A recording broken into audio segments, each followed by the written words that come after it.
ரௌத்திரம் பழகு.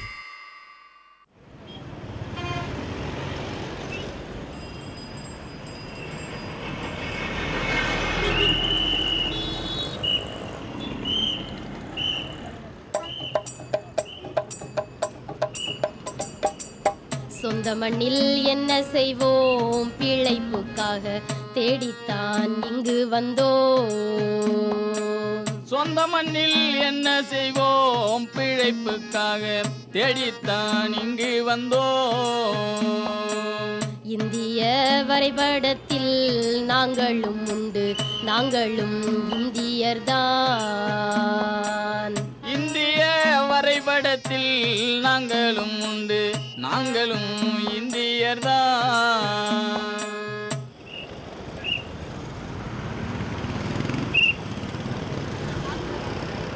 இடம்பெயரும் தொழிலாளர்கள் அவங்களோட நிலை எப்படி இருக்குது அப்படின்றதுக்காக சென்னை முழுக்க டெய்லி பார்க்குற சில விஷயங்கள்லாம் அசை போட்டு பார்க்குறப்ப நாம் வந்து வாழ தகுதியே இல்லாத இடங்கள்னு எதெல்லாம் சொல்கிறோமோ, கிட்டத்தட்ட ஒரு ஒதுக்குப்புறமான பகுதி சேரி அப்படின்னு சொல்கிறோமோ, அது மாதிரியான பகுதியாக தான் இவங்க எல்லாத்தையும் தங்க வச்சுருக்காங்க. அங்கே வெளியில் நிறைய நோட்டீஸ்லாம் ஒட்டியிருந்தாங்க.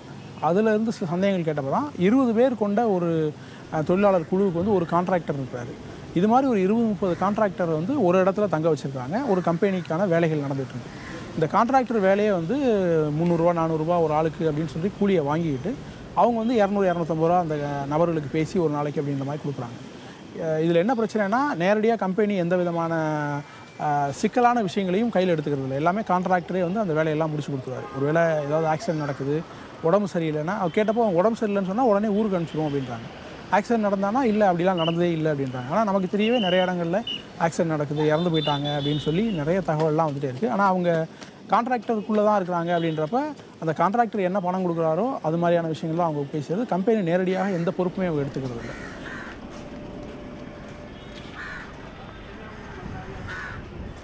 அவங்க கேம்புக்கு போகிறப்ப வெளியில் வந்து லேபர் கேம்ப் அப்படின்னு ஒரு போர்டு பார்க்க முடியுது. உள்ள முழுக்க வந்து தகர கொட்டாகை தான். இது வந்து அந்த கேம்புக்குள்ளே நுழைஞ்சோடனே எனக்கு ஏதோ 2ஆம் உலகப் போரில் நாஜிகள்லாம் வந்து கான்சன்ட்ரேஷன் கேம்ப்னு சொல்லிட்டு இவங்கெல்லாம் உழைப்பாளர்கள் ஜெயிலில் பிடிச்சி எதிரி நாடுகள்லேருந்து படை வீரர்லாம் கொண்டு வந்து வச்சு தங்க வச்சு வேலை வாங்கின மாதிரி ஒரு சூழல் தான் அங்கே எனக்கு பட்டுச்சு.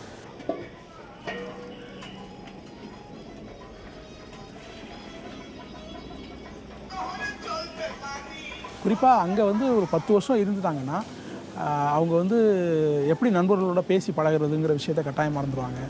இந்த மாதிரியான விஷயங்கள்லாம் எதுவுமே இல்லாமல் திரும்ப அவங்க ஊருக்கு போனாங்கன்னா, ஒரு 40 வயசில் ஊருக்கு போனாங்கன்னா அதுக்கு பிறகு அவங்க வாழ்க்கை எப்படி இருக்கும், அவங்க வந்து அங்கே இருக்கக்கூடிய சுற்றி இருக்கிற அந்த சமூகத்தில் இருக்கக்கூடிய ஒவ்வொரு நம்பிக்கைகளையும் எப்படி அவங்க வந்து திரும்ப கொண்டு வருவாங்க, அல்லது இவங்க பெண்கள் எப்படி மதிப்பாங்க, இந்த சூழலை எப்படி அவங்க நல்ல விதமாக வச்சுக்க முடியும் அப்படிங்கிறது பெரிய கேள்வியாக தான் இருக்கும்.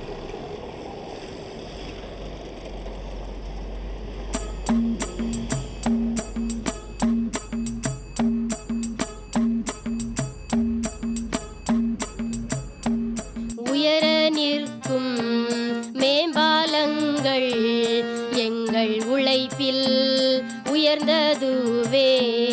உயர நிற்கும் மேம்பாலங்கள் எங்கள் உழைப்பில் உயர்ந்ததுவே. எங்கள் உழைப்பில் உயர்ந்ததுவே. எங்கள் உழைப்பில் உயர்ந்ததுவே. வெயில் மழையோ பாராதிங்கே ஜென்ம உழைப்பை சிந்துகின்றோம். வெயில் மழையோ பாராதிங்கே ஜென்ம உழைப்பை சிந்துகின்றோம். விண்ணை முட்டும் கட்டிடங்கள் எங்கள் உழைப்பின் சின்னம்தானே.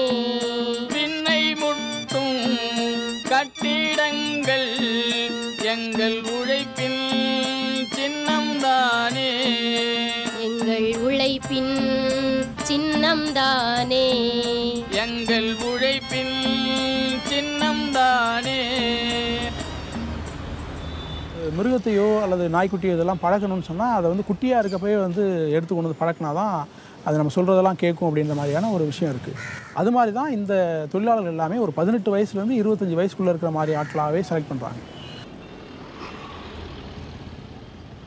இன்னொன்று இந்த ஓம்கார் சொல்கிறப்ப சில விஷயங்கள் அவங்க பேசியிருக்கோம். ஓம்கார் மாதிரியோ இல்லை சம்சத் மாதிரியோ யாரோ வெஸ்ட் பெங்காலில் இருக்கக்கூடிய ஒரு கிராமத்துலேயோ அல்லது சத்தீஸ்கரில் இருக்கக்கூடிய ஒரு பேர் தெரியாத கிராமத்தில் இருந்தாங்கன்னா அவங்களுக்கு ஒரு 2000 ரூபாயிலேருந்து ஒரு 4000 ரூபாவே அவங்களுக்கு ஒரு மாதத்துக்கு அவங்களுடைய தேவைகள் எல்லாத்தையும் பூர்த்தி செய்கிறதுக்கு போதுமான பணமாக தான் இருந்திருக்கும்.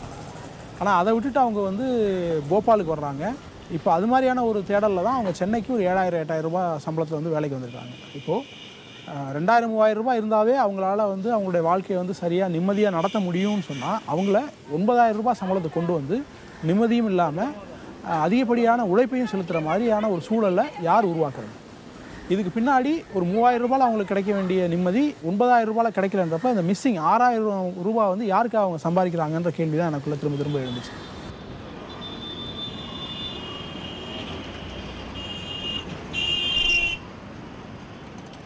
இன்னொரு பக்கம் இங்கே சென்னையிலையோ தமிழ்நாட்டிலையோ இருந்து கிடைக்கிற லேபர் வந்து ரொம்ப அதிகப்படியாக அவங்கள கஷ்டப்படுத்தி வேலை வாங்க முடியாது அப்படின்றதுக்காக தான் வட இந்திய தொழிலாளர்களை கொண்டு வர்றாங்க. ஒன்று, இவங்க வந்து 12 மணி நேரம் கூட வேலை பார்ப்பாங்க, லீவு அவங்களுக்கு தேவைப்படாது, என்ன பிரச்சனைனாலும் அங்கேயே உட்காந்து வேலை பார்த்துருப்பாங்க, ஊருக்கே போக மாட்டாங்க. கிட்டத்தட்ட வருஷத்துக்கு ஒரு முறை 6 மாதத்துக்கு ஒரு முறை ஏதாவது விசேஷம்னா மட்டும்தான் அவங்க ஊருக்கு போய்ட்டு வராங்க. இது ஒரு பக்கம். இன்னொரு பக்கம் தமிழ்நாட்டில் இருக்க ஒரு கன்ஸ்ட்ரக்ஷன் ஒர்க்கர் வந்து ஒரு 500 ரூபா அல்லது 700 ரூபா கேட்குறாங்கன்னா வட இந்தியாவிலேருந்து வர்றவங்க 200 ரூபா கேட்டாவே அந்த வேலையை செஞ்சு முடிச்சிடுறாங்க. அப்போது ஒரு 400 ரூபா அப்படிங்கிறது இவங்களை வச்சு இந்த கன்ஸ்ட்ரக்ஷன் நிறுவனத்துக்கோ இங்கே இருக்கக்கூடிய தொழிற்சாலைகளுக்கோ வந்து பெரிய லாபம் கிடைக்குது. அப்போ இவங்களுடைய இந்த 400 ரூபா லாபத்துக்காக அவங்களை அங்கேருந்து இங்கே கொண்டு வர்றதுக்கான இந்த டெவலப்மெண்ட்டோட சதி அல்லது சூழ்ச்சி தான் அங்கேருந்து அவங்கள எல்லாத்தையும் இங்கே இடம்பெயர வைக்குது அப்படின்னு எனக்கு தோணுது. குறைந்த கூலி நேரம் அதிகம் உழைத்து ஓடாய் தேய்ந்து கிடப்போம். குறைந்த கூலி நேரம் அதிகம் உழைத்து ஓடாய் தேய்ந்து கிடப்போம். குடும்பம் மறந்து விதிவசத்தால் கொத்தடிமை பிழைப்புதானே. குடும்பம் மறந்து விதிவசத்தால் கொத்தடிமை பிழைப்புதானே.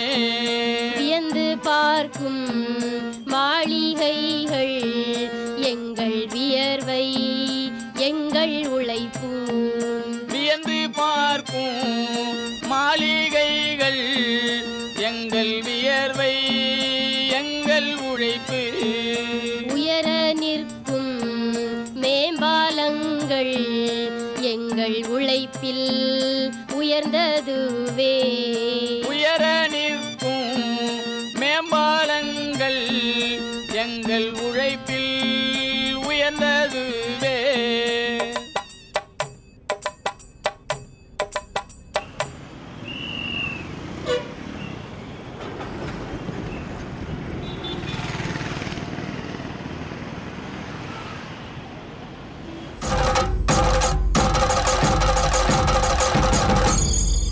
ரௌத்திரம் பழகு.